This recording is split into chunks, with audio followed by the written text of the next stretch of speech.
Bonjour Ilana, bonjour à toutes et à tous. Shabbat qui arrive, Shabbat Vayera, va être Shabbat mondial, 10e édition à l'initiative du grand rabbin d'Afrique du Sud.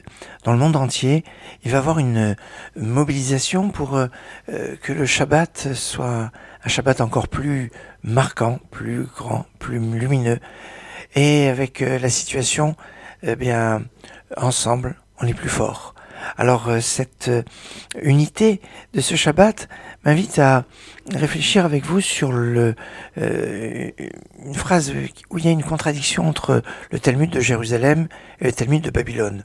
En effet, dans le Talmud de Babylone, dans le traité Shabbat, page 118b, on dit si on garde 2 Shabbatot, eh bien on arrive à la Géoula, la délivrance.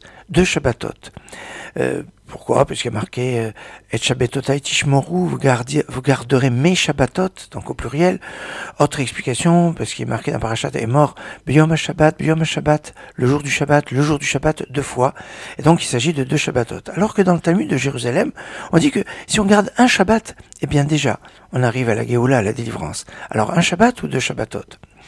On peut comprendre qu'il peut avoir 2 Shabbatot en un Shabbat. Comment 2 Shabbatot en un Shabbat? Eh bien, par le respect du Shabbat que nous allons respecter, et le Shabbat que on va faire respecter. On va avoir le souci de l'autre pour que une autre personne puisse avoir aussi Shabbat. C'est ça, les 2 Shabbatot. C'est le Shabbat de mon prochain et mon Shabbat. C'est cette dimension qui peut être dans l'unité, dans le souci de l'autre, qui peut avoir une dimension fondamentale. Une autre lecture, ça va être la lecture du Chida, qui dit qu'il y a le Shabbat de l'action, c'est-à-dire toutes les interdictions au niveau des travaux interdits le jour du Shabbat, et le Shabbat de la parole. En effet, Dieu a créé le monde avec des paroles. Bidvar Hashem Shamayim Nasu, c'est par la parole de Dieu que le monde a été créé. On parle de Asara Mahamarot, 10 paroles, et la parole est créatrice. Et c'est pour ça qu'il y a une dimension la parole du Shabbat avec des interdits, avec des restrictions, et c'est peut-être ça, cette dimension double du Shabbat des travaux interdits comme on les connaît bien, et le Shabbat de la parole qui a un aspect fondamental. On peut remarquer que dans l'histoire, il va y avoir la fête de Pessah qui va être à l'initiative un peu du Shabbat, puisque la sortie d'Égypte, c'est ce lieu, l'Égypte, où Moïse avait proposé au pharaon de laisser un jour de repos à ses esclaves pour qu'ils soient plus rentables. Et c'est comme ça qu'il va y avoir le Shabbat qui sera déjà en Égypte.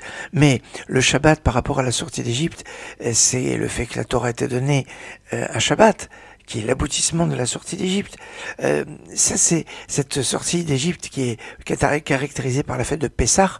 Pessah, c'est la bouche qui parle. Autrement dit, c'est l'expression qui est fondamentale.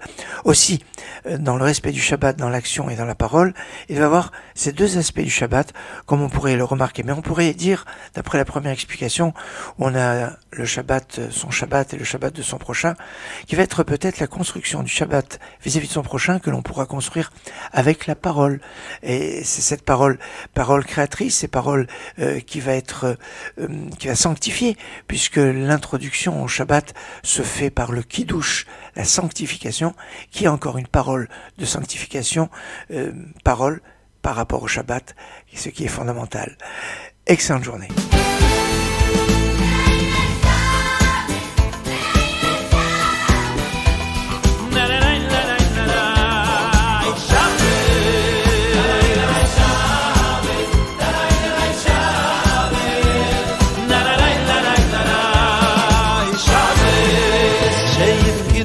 ברחמים וברכוני ביום לבייסי שיפקדוני ברחמים וברכוני ביום